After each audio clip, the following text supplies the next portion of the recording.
Alhamdulillah alladzi bi ni'matihi tatimmus shalihat. Wa ashhadu an la ilaha illallah wahdahu la syarika lah. Wa ashhadu anna Muhammadan abduhu wa rasuluhu la nabiyya ba'dah. Allahumma salli wa sallim ala Muhammad wa ala alihi wa ashabihi wa man ittaba'ahum bi ihsan ila yaumiddin. Ya ayyuhalladzina amanu ittaqullaha haqqa tuqatih wa la tamutunna illa wa antum muslimun. Kaum muslimin wal muslimat rahimakumullah. Kajian kita pagi hari ini adalah mengenai perjalanan ibadah. Tujuan dari judul ini adalah bagaimana perjalanan seseorang setahap demi setahap, satu proses menuju proses berikutnya, hingga akhirnya dia sampai kepada sebuah ibadah. Anda lihat di sana ada preman-preman. Mereka tidak sampai kepada ibadah ini. Kenapa? Karena ada perjalanan yang mesti ditempuh secara gradual, secara berangsur-angsur, hingga akhirnya seseorang sampai kepada ibadah. Allah Subhanahu wa taala berfirman dalam Al-Qur'an, "Wa ma khalaqtul jinna wal insa illa liya'budun." Dan aku tidak menciptakan jin dan manusia melainkan agar mereka beribadah kepada aku, kata Allah. Jadi tujuan Allah dalam kehidupan manusia dan jin agar kehidupan itu menjadi ibadah kepada Allah. Sekali lagi, Allah berikan Anda hidup agar hidup ini menjadi mata rantai ibadah kepada Allah Subhanahu wa taala. Maka orang yang paling mulia di antara kita adalah orang yang membentangkan hidupnya di atas ibadah. Dan orang yang paling hina di antara kita adalah orang yang membentangkan hidupnya di atas kelalaian dan hawa nafsu. Jemaah sekalian, secara umum ibadah adalah bagaimana seseorang selalu menghubungkan hidupnya dengan Allah. Bagaimana seseorang selalu menghubungkan seluruh aktivitasnya dengan Allah. Itulah ibadah. Oleh ulama-ulama kita disebutkan ada dua jenis ibadah. Pertama, ada ibadah yang formal. Dalam bahasa ulama-ulama kita dinamakan dengan ibadah mahdhah, yaitu berupa ketundukan terhadap perintah ataupun larangan. Anda baru saja menjalankan salat, dan ini ketundukan terhadap perintah. Ini dinamakan ibadah formal.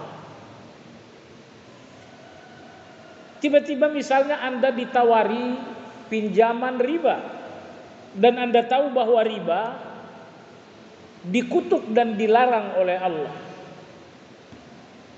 Maka Anda menolak pinjaman tersebut.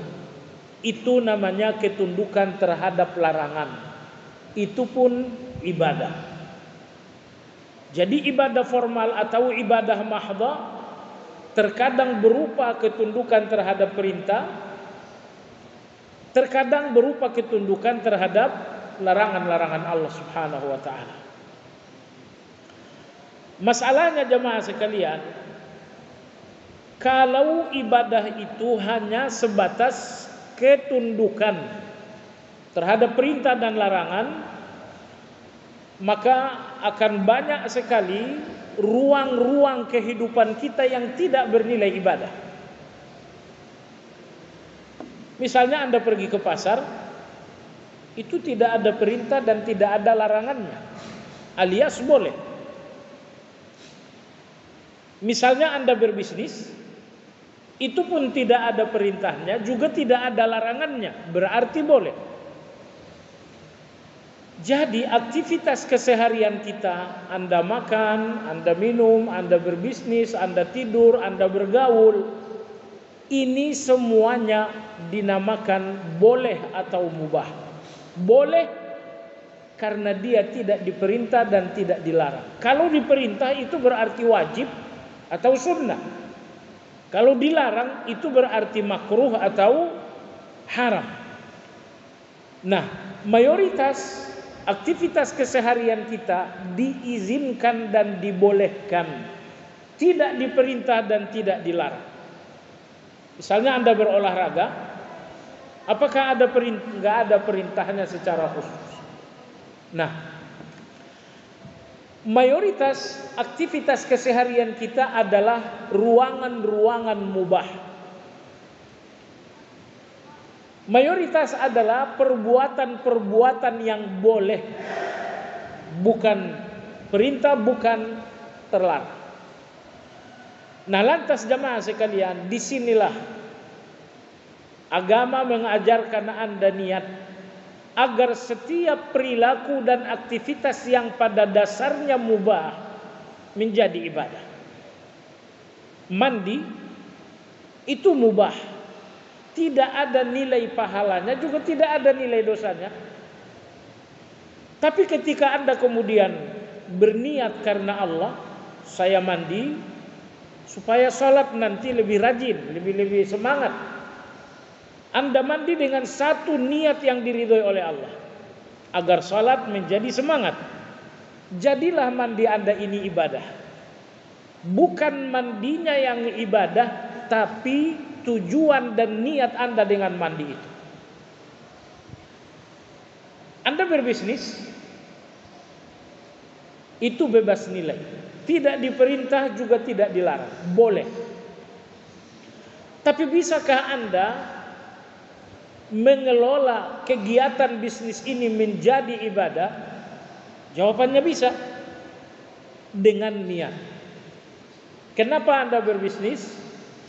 Karena saya ingin berzakat, karena saya ingin membantu orang, agar saya tidak meminta-minta, karena meminta-minta dilarang dalam agama.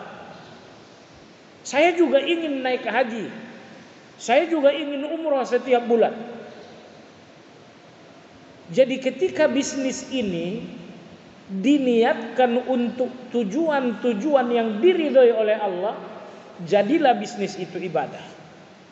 Jadi bukan bisnisnya ibadah, tapi karena sejumlah tujuan-tujuan yang Allah cintai dalam bisnis Anda. Nah, dengan cara seperti ini, maka aktivitas-aktivitas Anda semuanya bisa menjadi ibadah.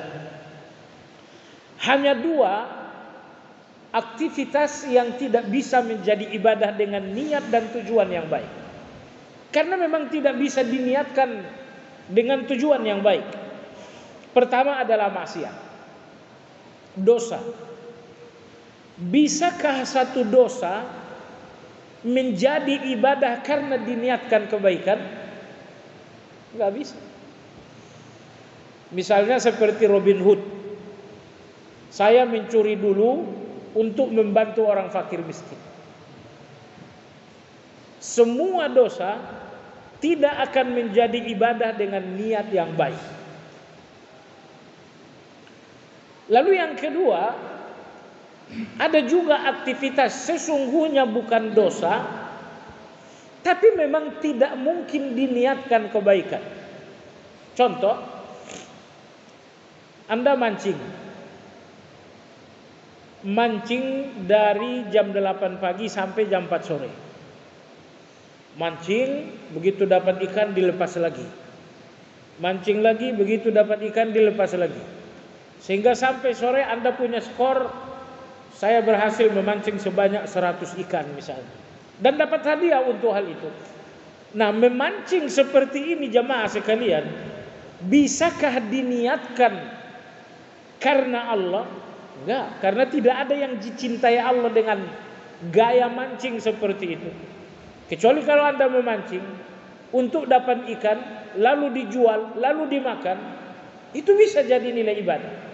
Tapi bahwa memancing ikan, begitu dapat dilepas lagi, begitu dapat dilepas lagi, hanya untuk mengumpulkan skor terbanyak. Nanti jam 4, kalau saya bisa menangkap, memancing ikan sejumlah 1000, maka saya dapatkan hadiah berupa mobil baru misalnya. Ini termasuk aktivitas kelalaian yang tidak mungkin jadi ibadah.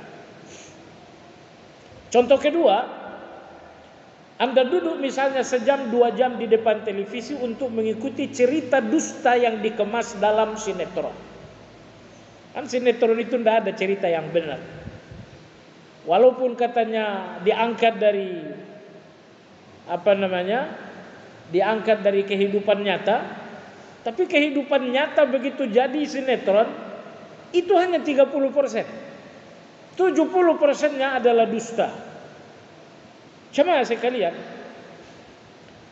mengikuti sinetron, nonton film, termasuk nonton bola juga, itu termasuk kebiasaan yang tidak mungkin diniatkan ibadah. Coba sekalian, apa yang Allah cintai untuk menjadi niat nonton bola? Tidak ada. Apa yang Allah cintai untuk menjadi niat Anda ketika nonton sinetron? Tidak ada. Nah, jemaah sekalian yang saya hormati, segala kegiatan, segala aktivitas, segala hobi Anda yang tidak mungkin diniatkan karena Allah, ini semuanya sampah. Ini semuanya sampah. Dan di depan Allah Azza wa Jalla, semua aktivitas Anda yang tidak bisa diniatkan karena Allah itu akan menjadi penyesalan.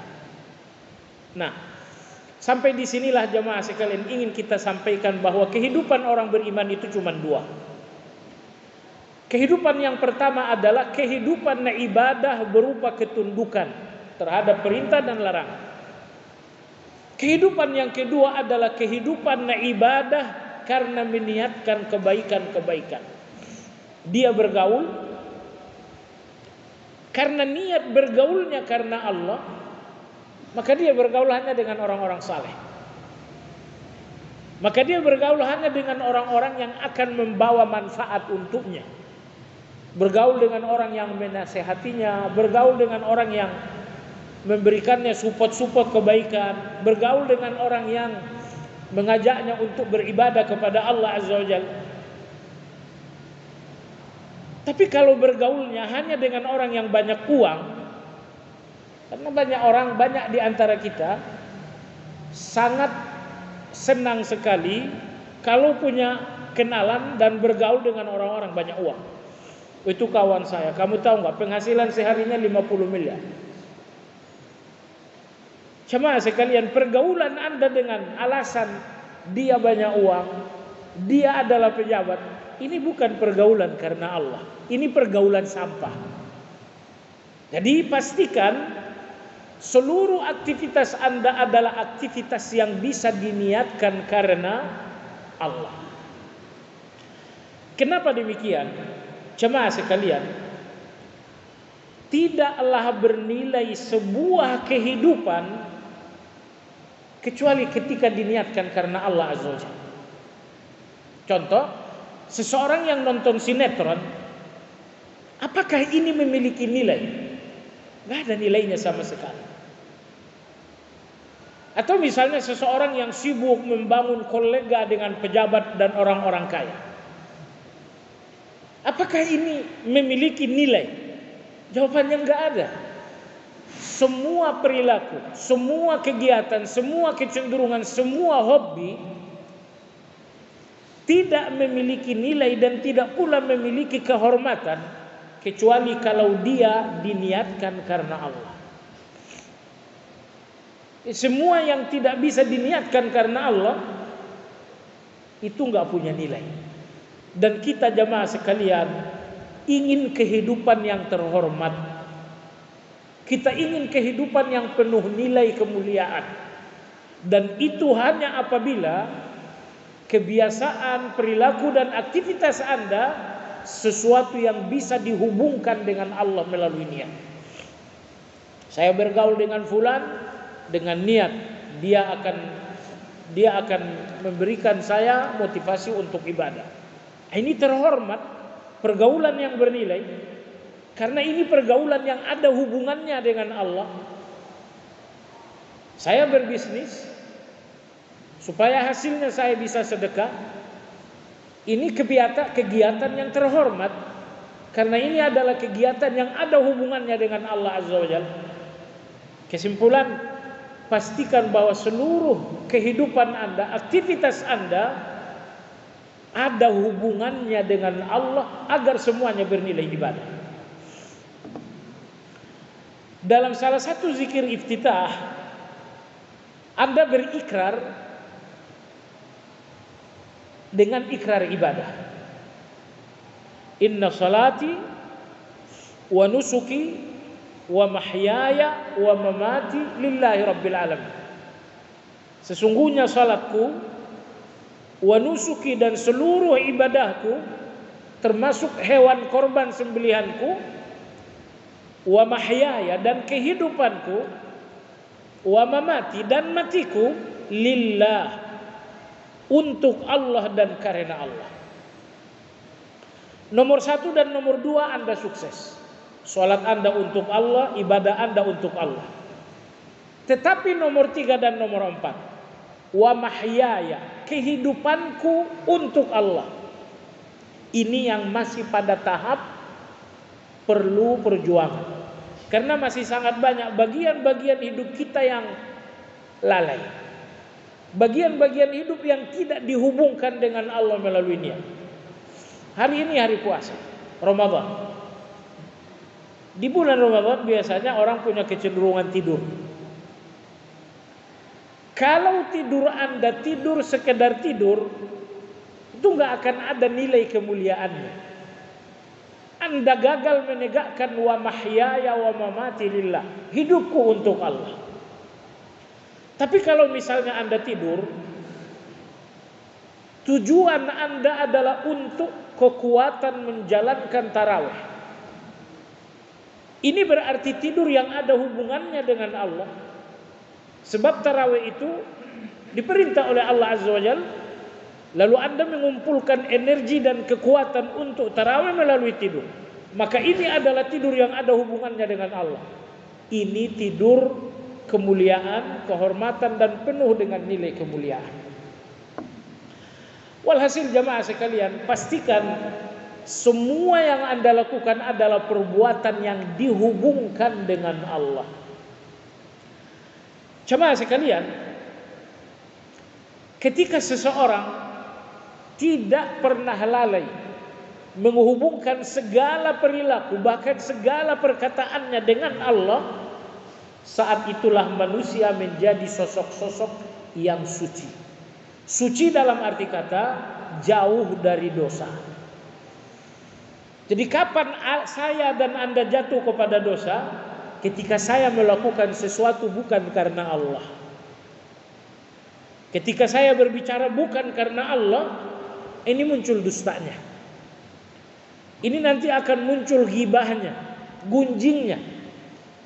Tapi ketika misalnya saya berbicara karena Allah, mana mungkin ada dusta?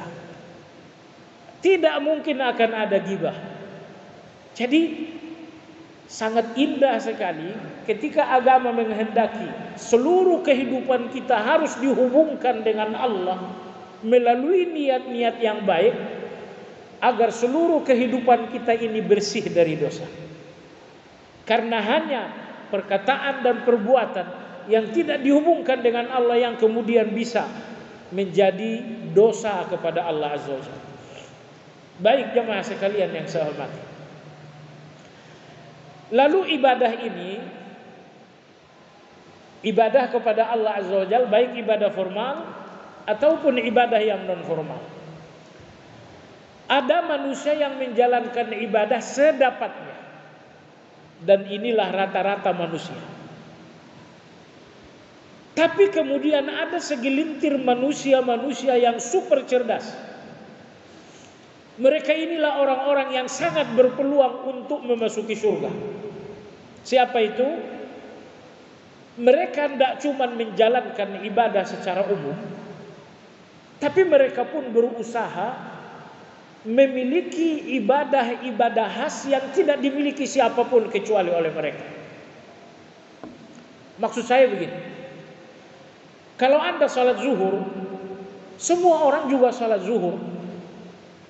Anda tidak spesial kalau hanya dengan salat zuhur itu. Zuhur ini berpahala, jelas salat zuhur Anda berpahala. Hanya saja Anda nggak spesial. Nah, kalau misalnya Anda membaca Al-Quran, semua orang juga tilawah Al-Quran. Jadi Anda nggak akan istimewa hanya dengan membaca Al-Quran. Nah, manusia-manusia surga yang dijelaskan oleh Nabi Shallallahu Alaihi Wasallam, semuanya adalah orang-orang yang memiliki ibadah yang sangat khas. Mereka memiliki ibadah yang sangat khas.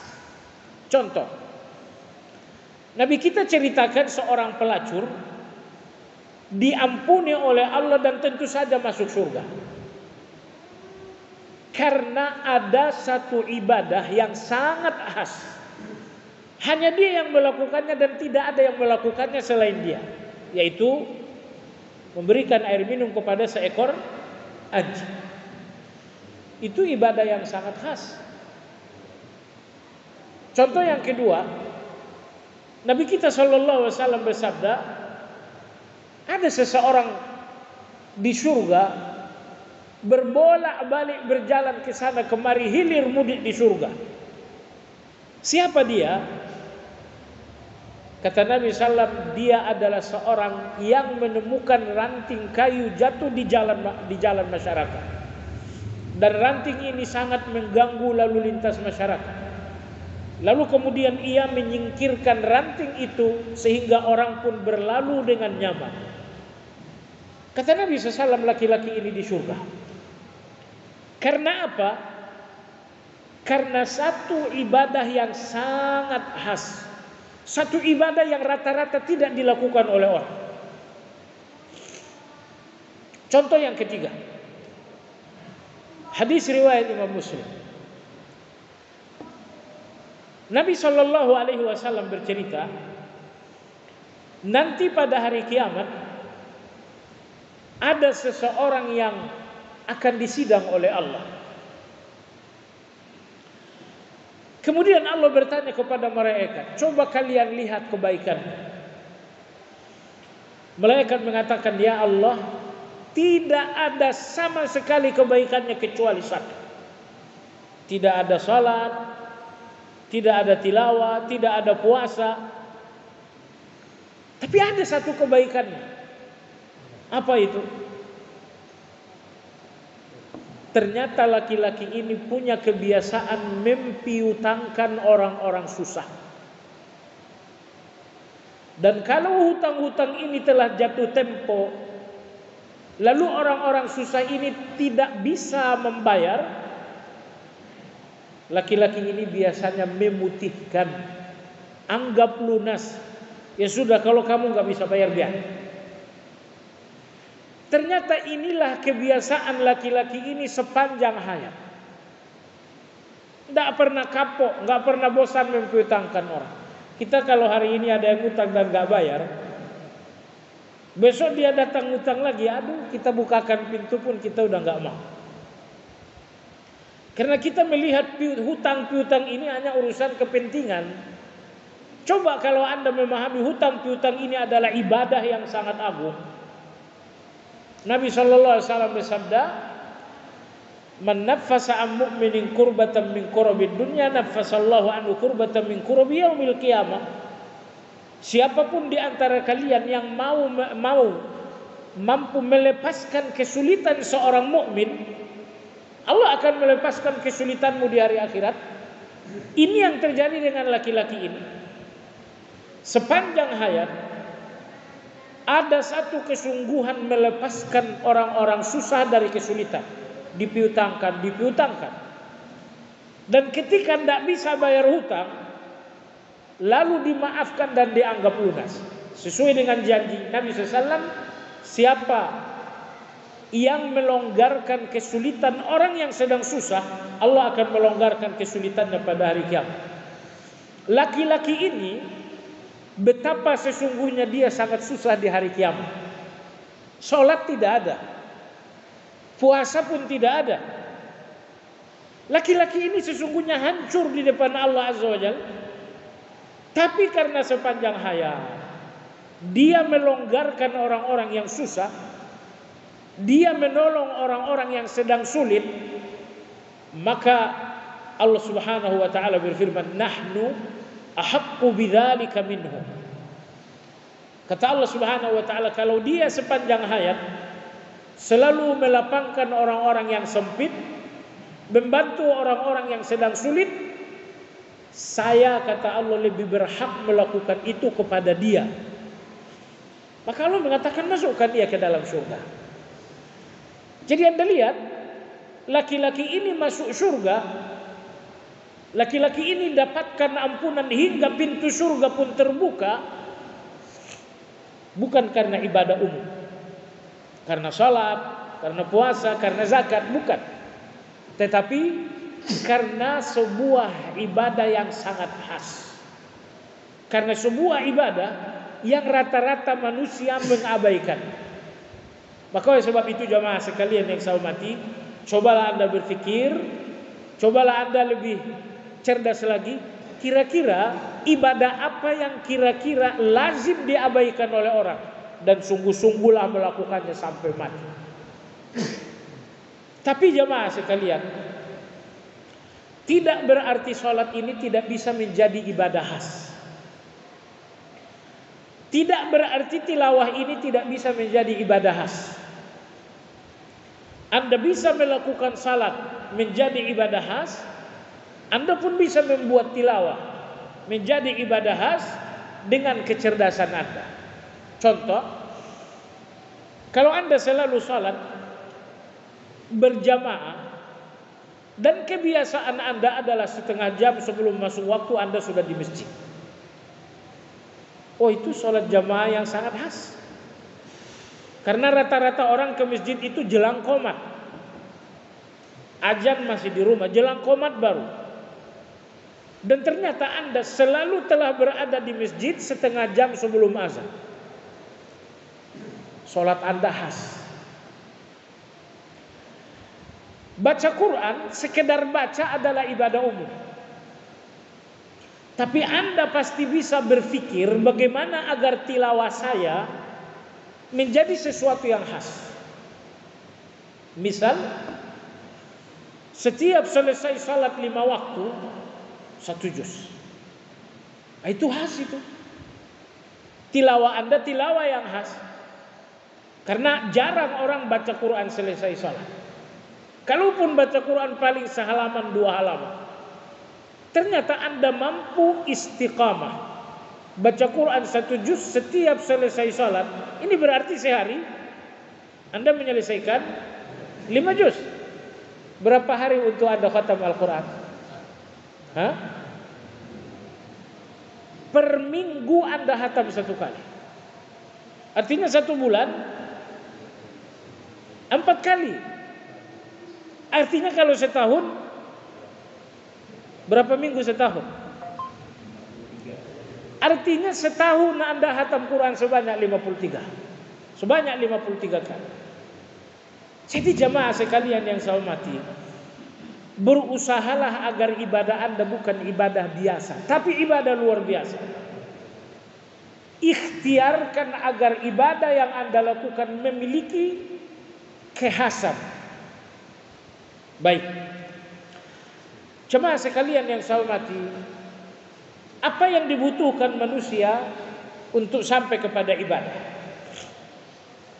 Semua orang tahu ibadah, tapi tidak semua orang bergerak, berjalan menuju ibadah itu. Yang pertama jemaah sekalian, yang pertama kali Anda butuhkan dalam ibadah adalah ilmu.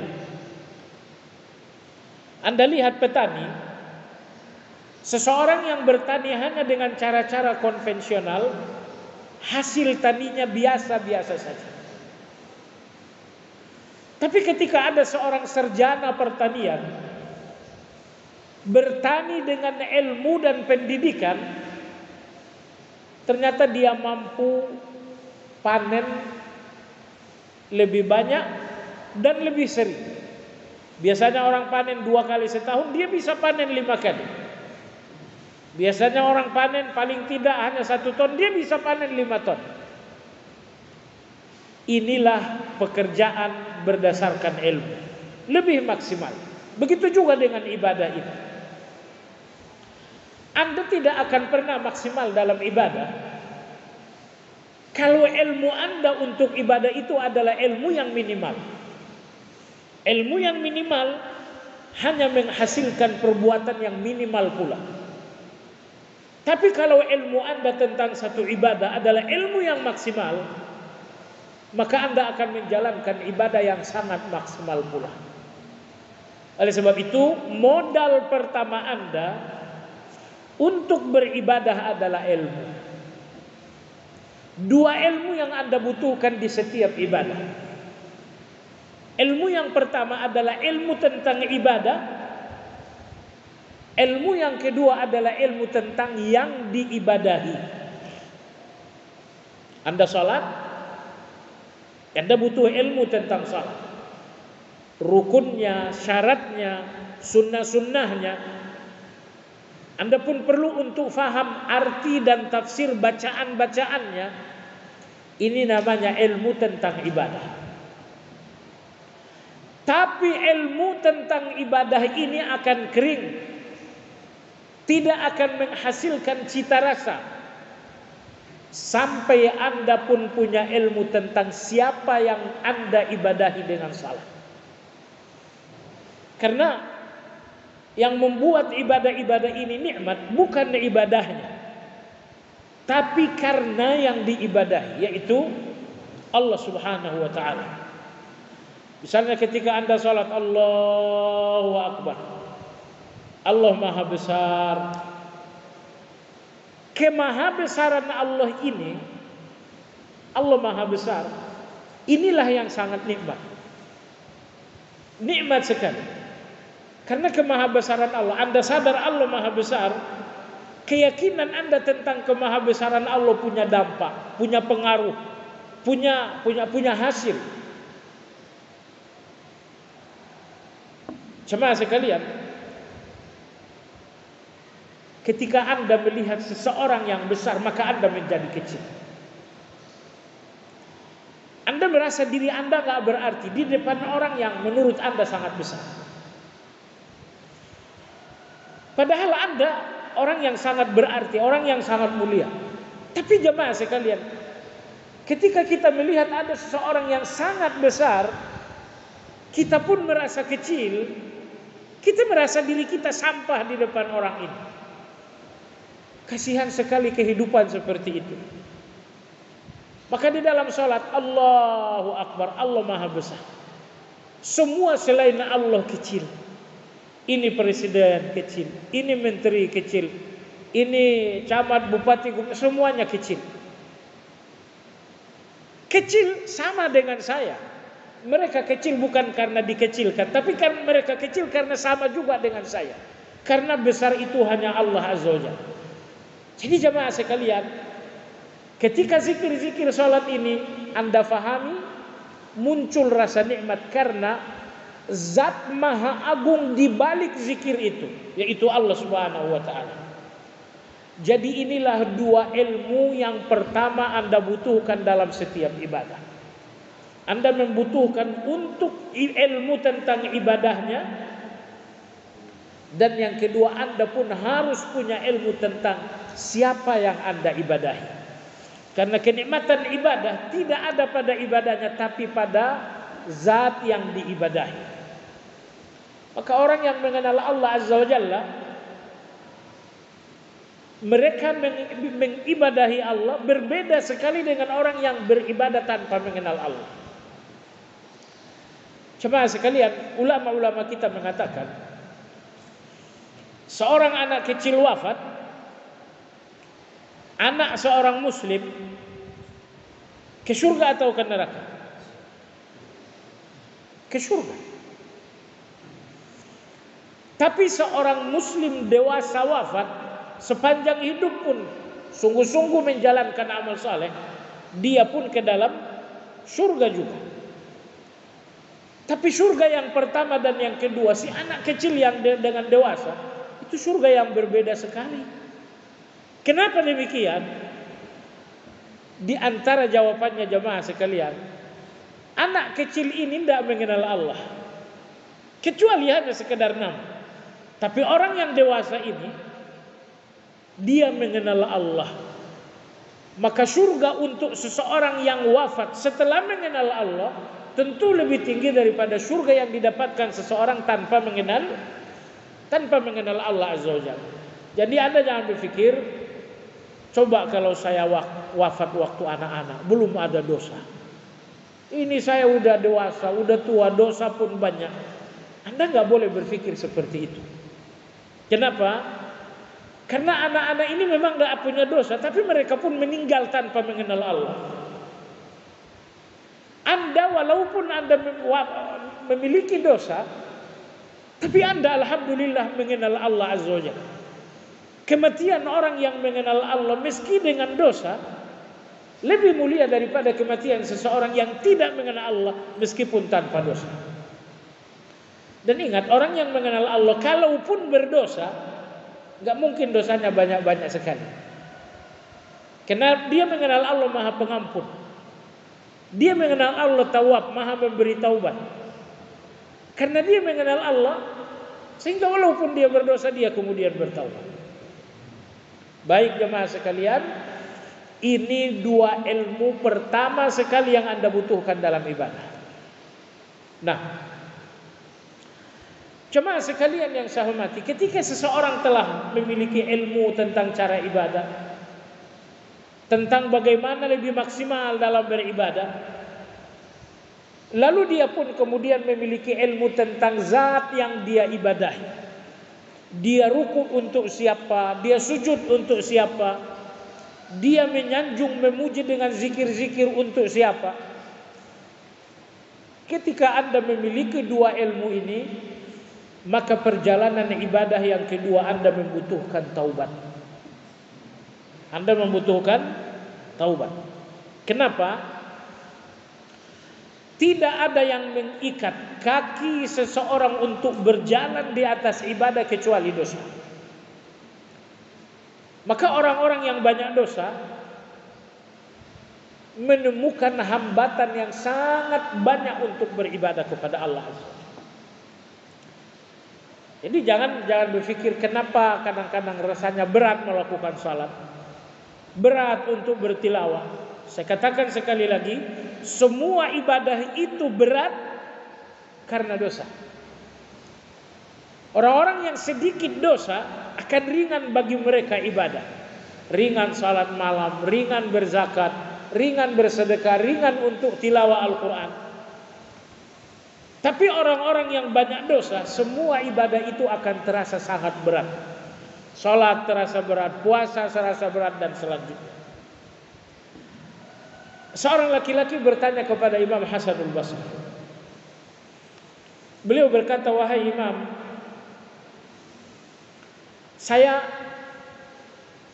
ingin sekali qiyamul lail, tapi sering sekali gagal. Lalu kemudian kata Imam Hasanul Basri rahimahullahu ta'ala, engkau diikat oleh dosa-dosamu. Engkau diikat oleh dosa-dosa siang, sehingga malam harimu gagal untuk menjadi ibadah di depan Allah Azza wa Jalla. Maka jemaah sekalian, ada orang yang malas ibadah, malas. Penyebab malas itu apa? Dosa. Orang-orang yang banyak dosa, hatinya pasti berat beribadah kepada Allah Azza wa Jalla. Nah, ini berarti langkah kedua agar Anda bisa berjalan dengan mudah di atas ibadah-ibadah, Anda harus banyak-banyak bertaubat. bertaubat dalam kesalahan antara Anda dengan Allah Azza wa Jalla, dan bertaubat pula atas dosa dan kejahatan Anda terhadap manusia. Dan yang kedua ini mohon digarisbawahi. Begitu banyak ayat Al-Quran yang berbunyi, innallaha la yahdi al-qawmadz zalimin. Allah enggak akan memberikan hidayah kepada orang-orang yang zalim.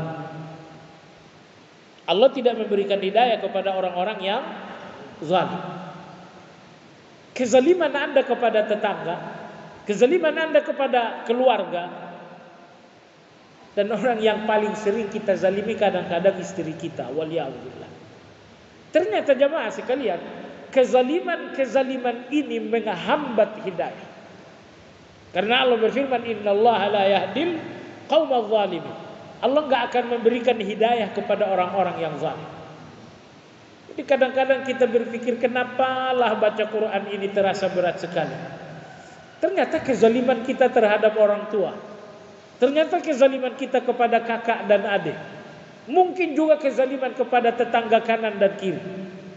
Ingat, Allah akan menutup hidayah, tidak memberikan hidayah disebabkan karena kezaliman seseorang. Baik, inilah langkah kedua. Untuk sampai kepada ibadah, Anda membutuhkan taubat.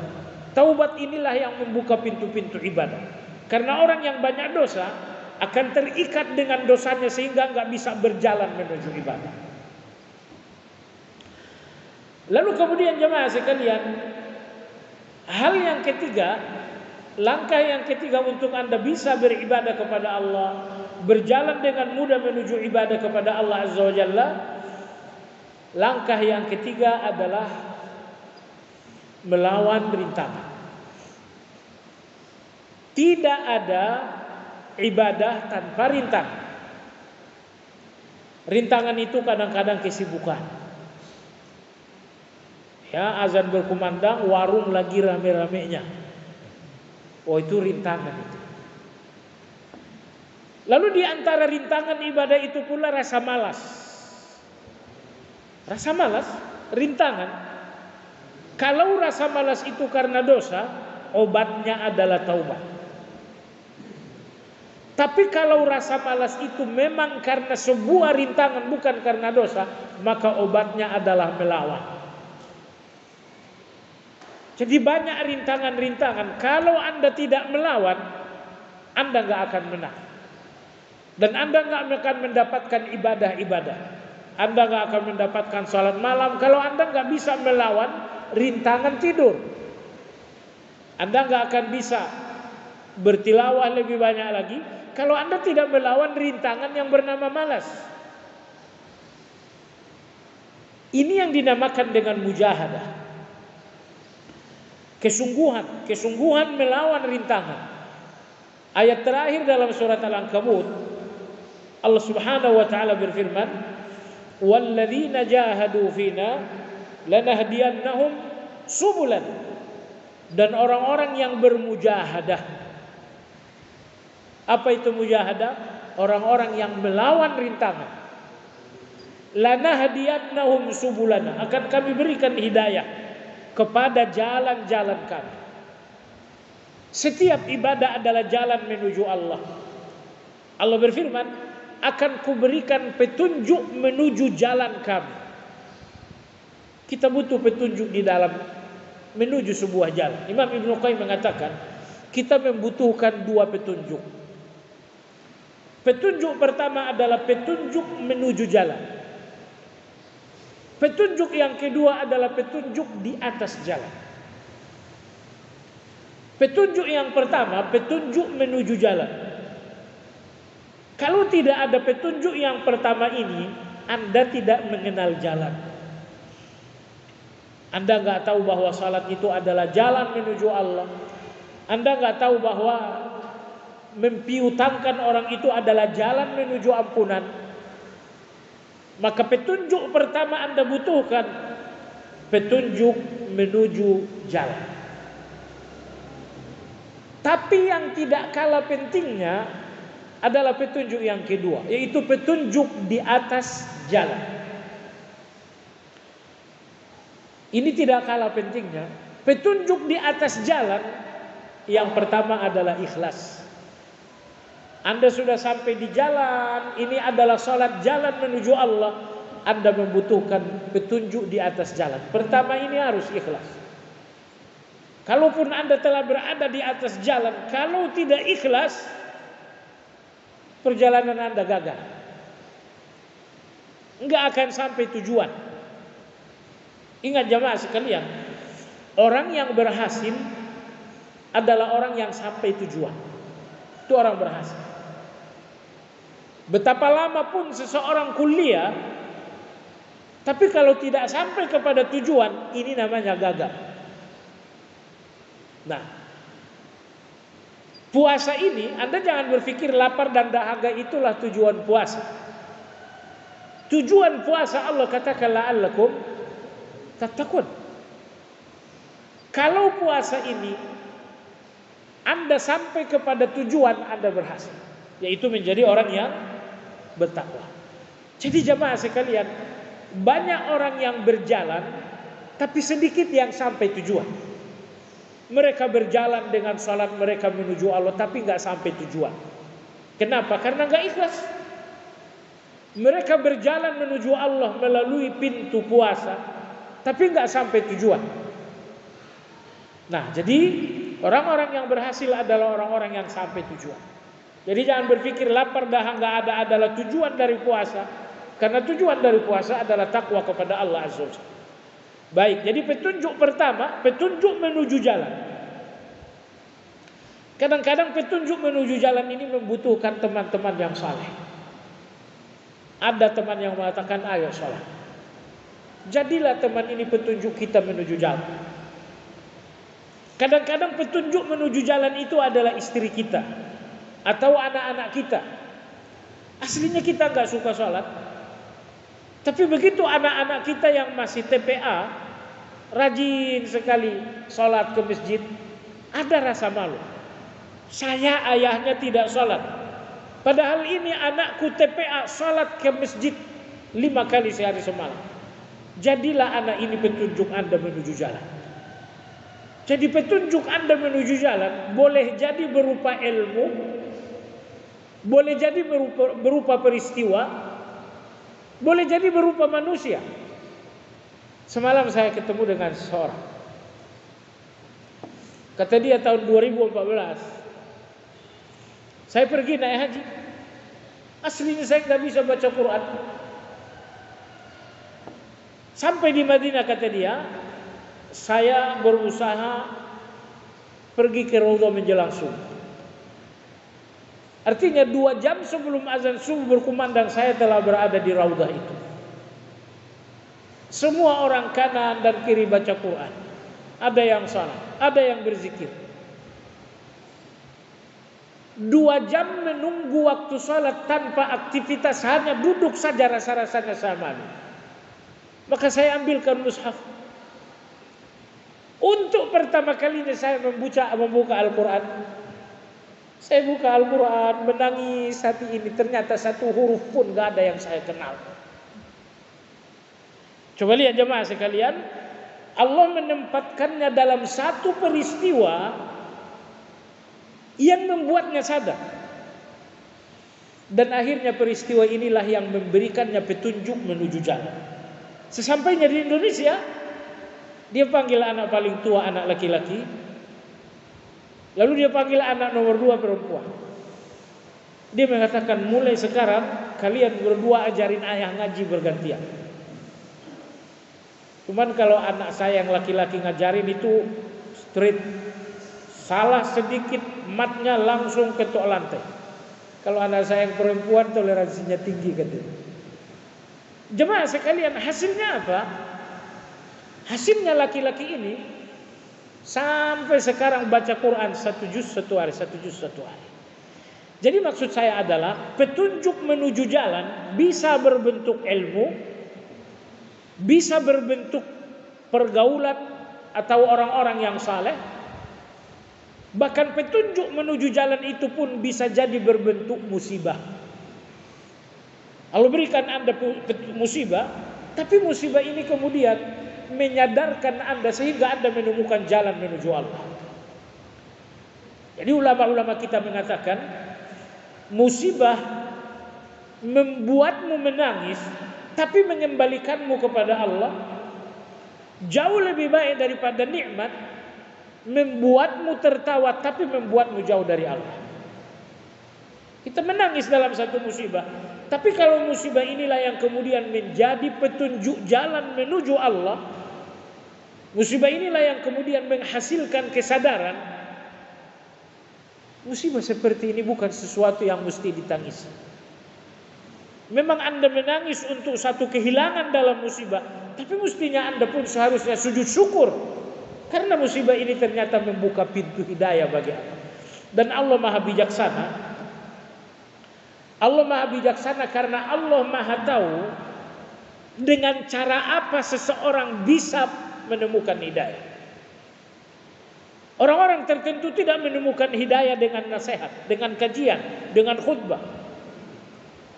Ya. Orang-orang tertentu bahkan tidak menemukan petunjuk dan hidayah dengan teman-teman yang saleh. Ayo sholat ke masjid, kata duluan aja lah kau.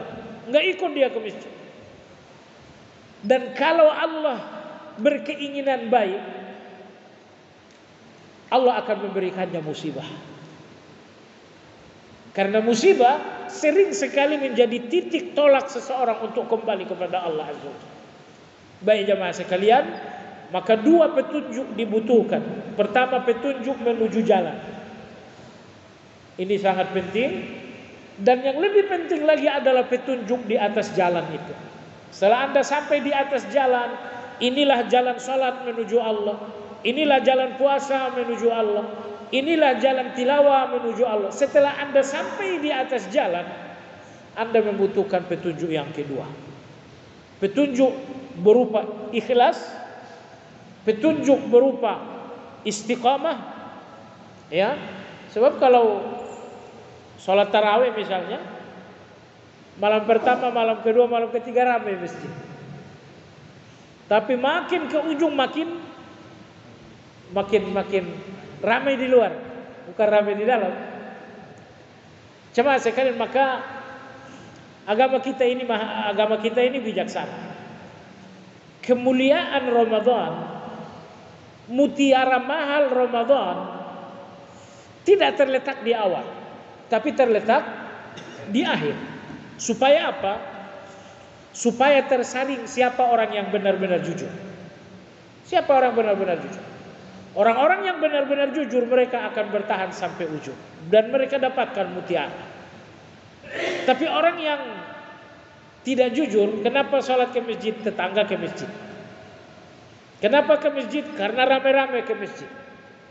Orang-orang seperti ini gak akan mendapatkan kemuliaan Ramadan. Maka jemaah sekalian, ini sebuah kebijaksanaan agama kita bahwa Allah meletakkan kemuliaan Ramadan di ujung, bukan di awal, agar betul-betul tersaring siapa orang yang betul-betul jujur dalam tarawih, jujur di dalam bertilawah dan selanjutnya. Baiklah jemaah sekalian yang saya hormati, jadi Allah berfirman di akhir surat Al-Ankabut, siapa yang bermujahadah, siapa yang melawan rintangan, akan kami berikan hidayah. Kami berikan petunjuk menuju jalan dan petunjuk di atas jalan. Tapi kapan itu? Ketika Anda mujahadah, ketika Anda telah berjuang melawan rintangan. Jemaah sekalian yang saya hormati, saya kira demikian kajian kita pagi hari ini. Ya, mudah-mudahan kajian ini bermanfaat. Berapa menit lagi? Menuju syuruk? Oke, 8 menit.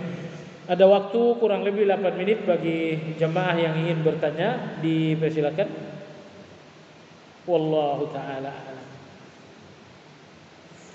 Ya, silakan. Ya, bagus.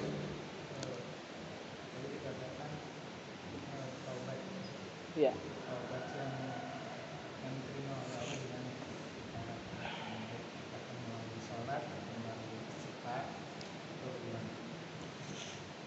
Istighfar dengan taubat berbeda. Maka dalam Al-Quran kadang-kadang Allah menyebutkannya bersamaan karena memang berbeda. Kalau sama tidak mungkin disebutkan bersama. Ambil contoh misalnya ayat terakhir surat Al-Fatah. Fasabbih bihamdi rabbika wastaghfirhu innahu kana tawwaba. Allah sebutkan istighfar, Allah sebutkan taubat. Kenapa disebutkan bersamaan? Karena berbeda.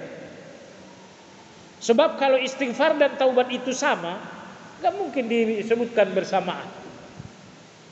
Ya, maka dalam kaidah bahasa Arab, kaidah hukum, kaidah usul, kaidah ya tafsir, al-'atfu yaqtadi at-taghayyur. Dua hal yang disebutkan bersamaan pasti berbeda. Istighfar dan taubat sering sekali disebutkan Allah bersamaan. Qultu astaghfiru rabbakum tsumma tubu ilaihi. Istighfarlah kepada Allah lalu bertaubatlah kepada Allah. Lalu ketika ada istighfar, Anda pun mengatakan astaghfirullah wa atubu ilaihi. Karena antara istighfar dan taubat adalah berbeda.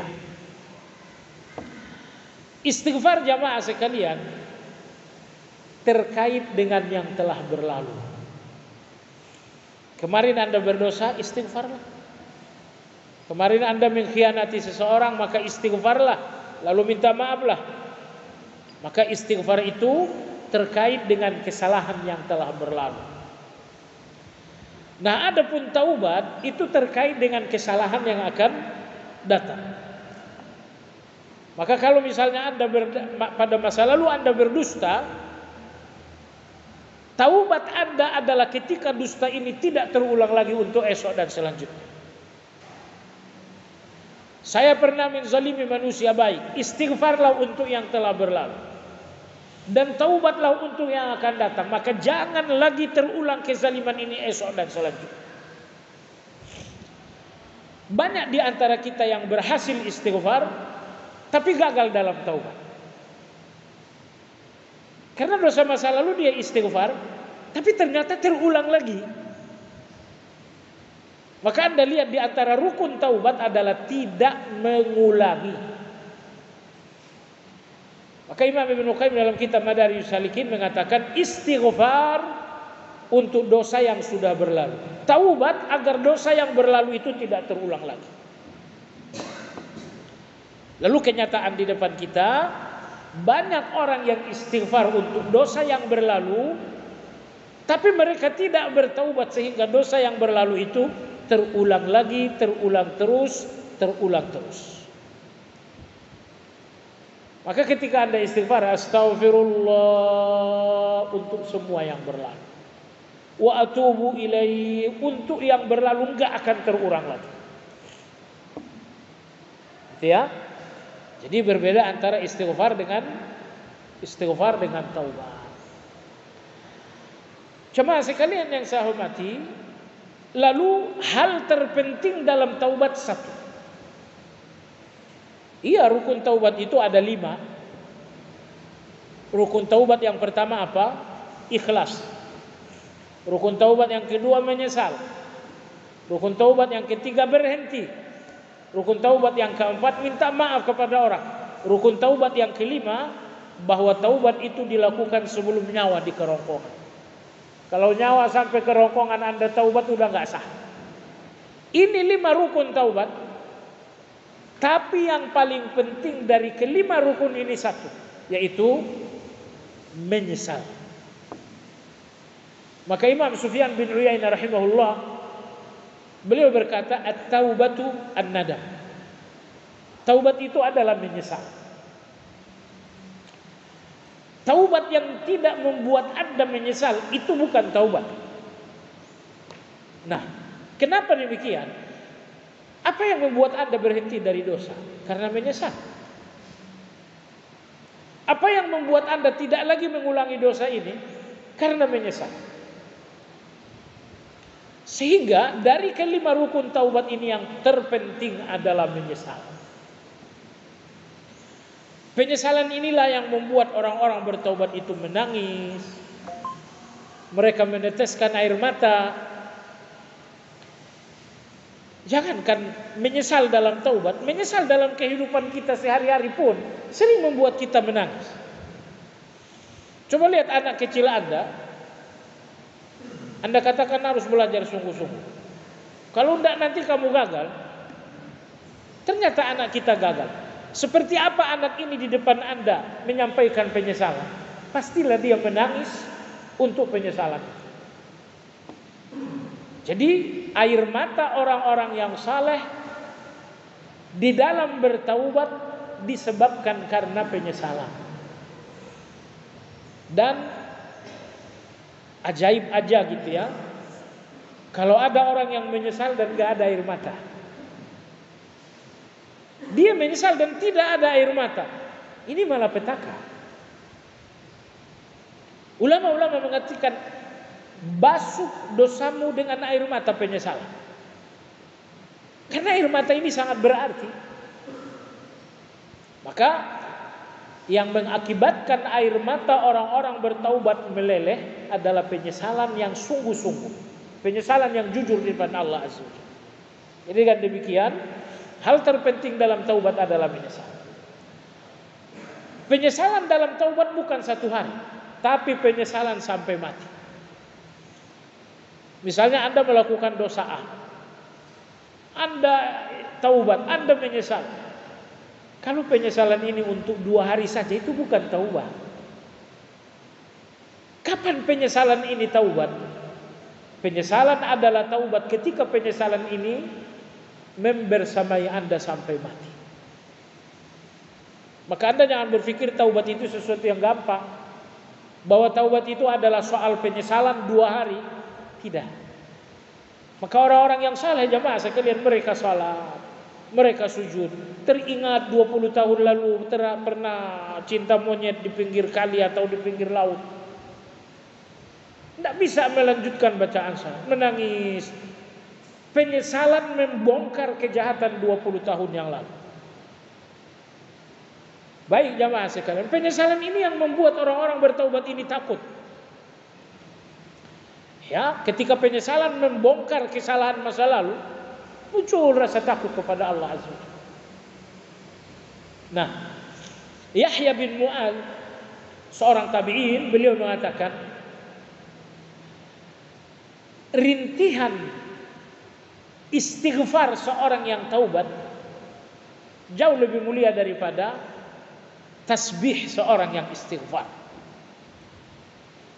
Seorang yang bertaubat merintih dengan istighfar lebih baik dan lebih mulia daripada seorang yang sombong bertasbih.